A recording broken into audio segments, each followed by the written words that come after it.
శ్రీకాకుళం జిల్లా బందపల్లిలో దారుణం జరిగింది.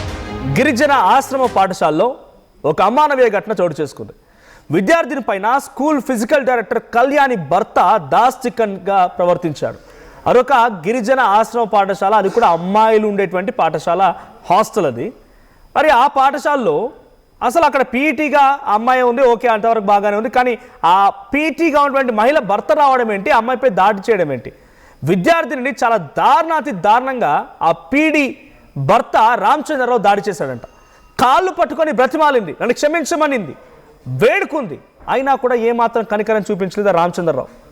సో తనకు జరిగినటువంటి అన్యాయం పైన ఇప్పుడు ఆ విద్యార్థి ఒక వీడియో రిలీజ్ చేసింది. రామచంద్రరావుపై కఠిన చర్యలు తీసుకోవాలని డిమాండ్ చేస్తోంది. కళ్యాణిని ఉద్యోగం నుంచి తొలగించాలని కూడా ఆ అమ్మాయి అడుగుతోంది.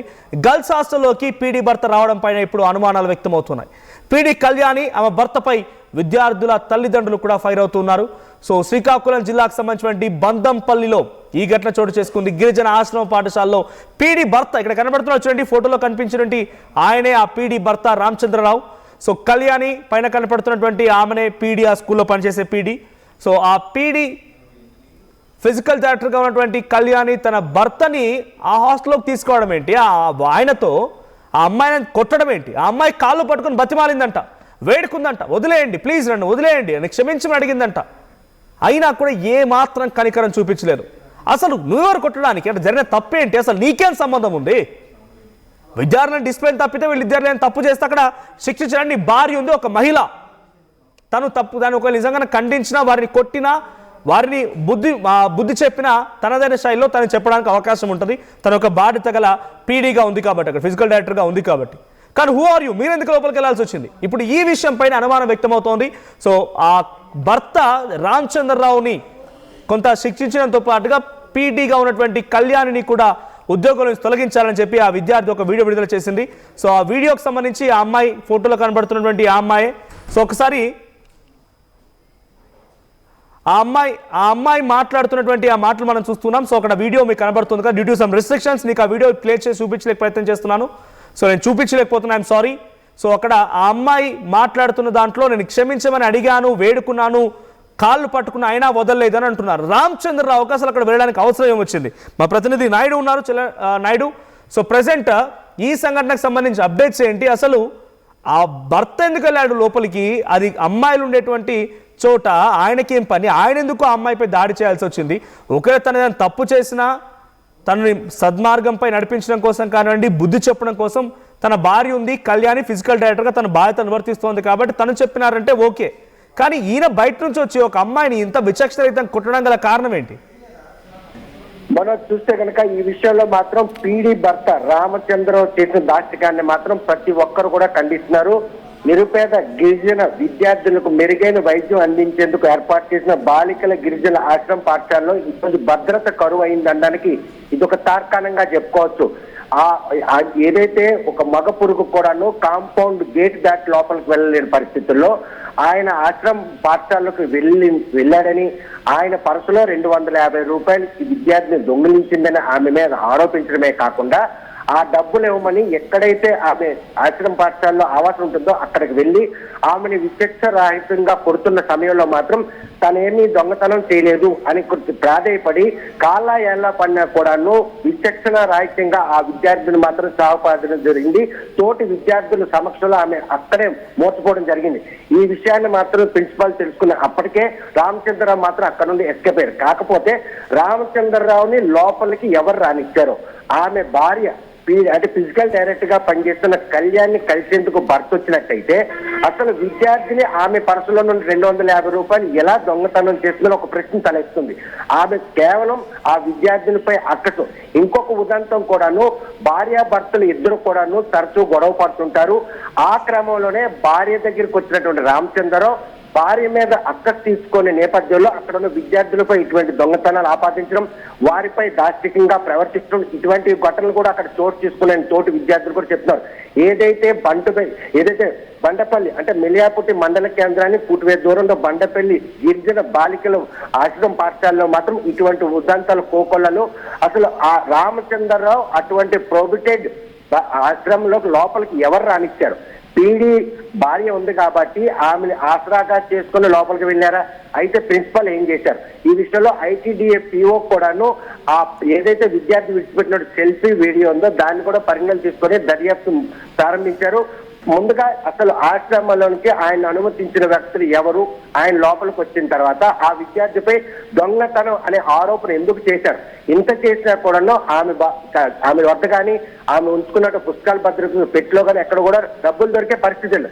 అంటే కావాలనే భార్యతో తరచూ గొడవపడుతున్న రామచంద్రరావు మాత్రం ఈ రోజు ఆశ్రమ పాఠశాలకి 10 సార్లు రావడం, భార్యను కలవాలనేటువంటి కాసు చూపించడం, అక్కడ ఎవరైనా కూడా విద్యార్థులపై ఇటువంటి ఆరోపణలు చేయడం, ఇటువంటి ఫోకస్ మాత్రం ఆయన అది వేదిక చేసుకున్నారు.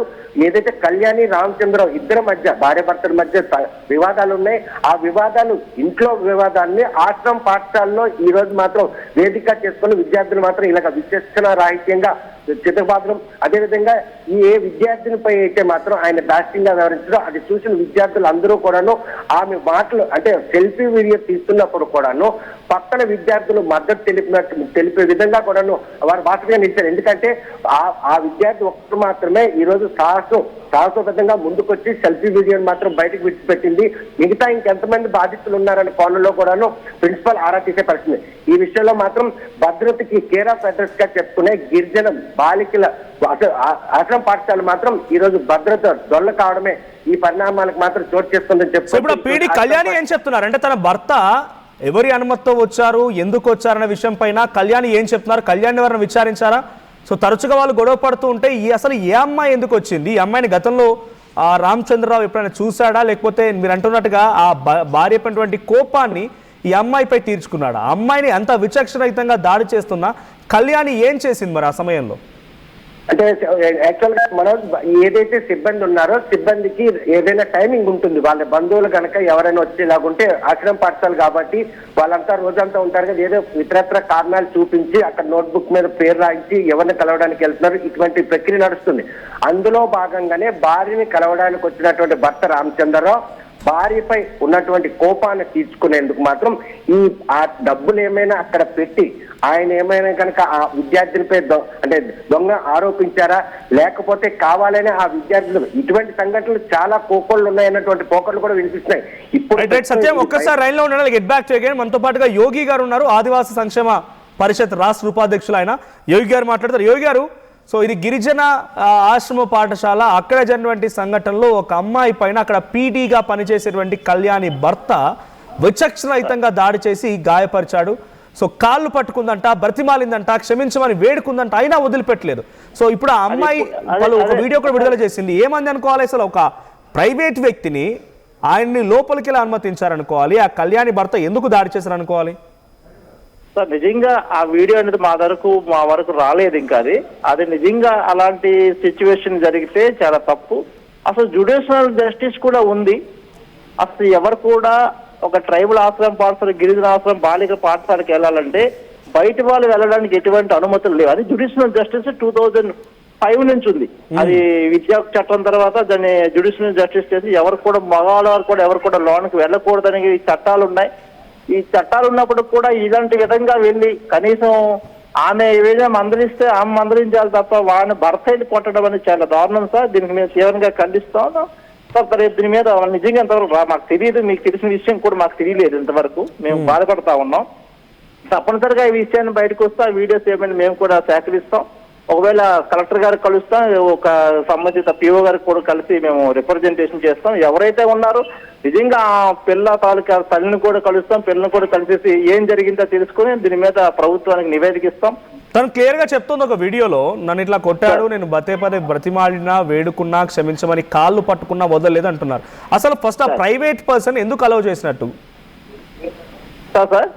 అక్కడ అమ్మాయి చెప్తోంది, నేను ఇంత బతిలాడాను, వేడుకున్నాను, కాళ్ళు పట్టుకున్నాను, క్షమించమని అడిగాను, అయినా కూడా నన్ను వదిలిపెట్టలేదు, కొట్టాడని చెప్తోంది అమ్మాయి ఒక వీడియోలో.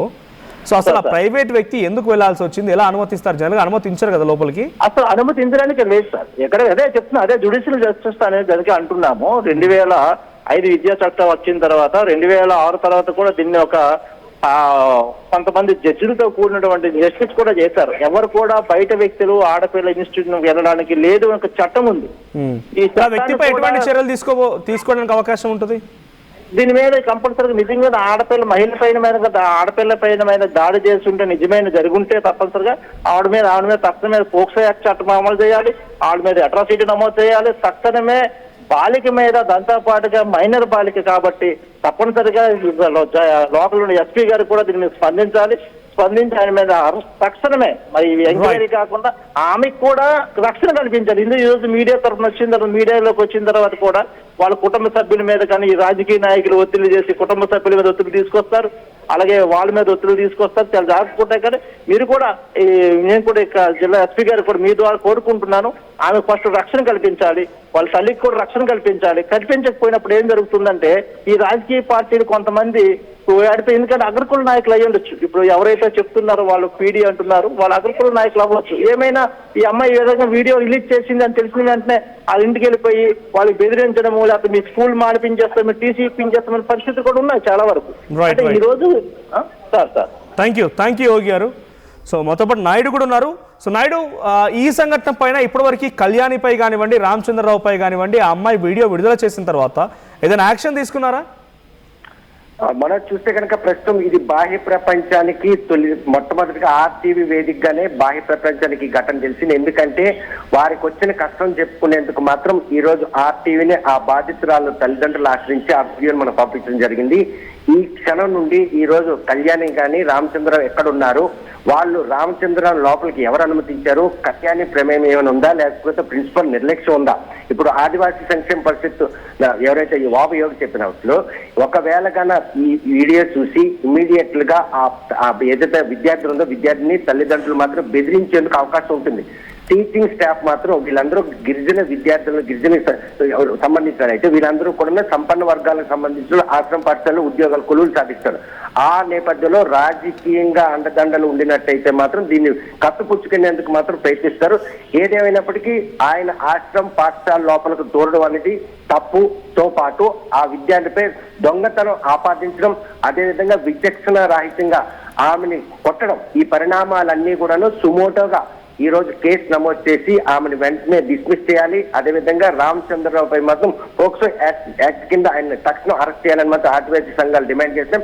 మరి ఈ విషయంలో ఐటీడీఏ కూడా లేనటువంటి శ్రీకాకుళం జిల్లాలో ఏదైతే మన్యం జిల్లాకు సంబంధించినటువంటి ఐటీడీఏ అధికారులు ప్రస్తుతం పాలన సాగిస్తున్నారో వాళ్ళు మాత్రం దీన్ని సీరియస్ గా తీసుకొని ఇటువంటి ఉదంతాలు మళ్ళీ పునరావృతం కాకుండా ఉండేందుకు అవసరమైన చర్యలు ఆశ్రమ పాఠశాలను తీసుకునేందుకు మాత్రం వీరు తీసుకునే చర్యలు మాత్రం ఎంతకన్నా దోహదపడే పరిస్థితి ఉంటుంది. Right, thank you Satyam.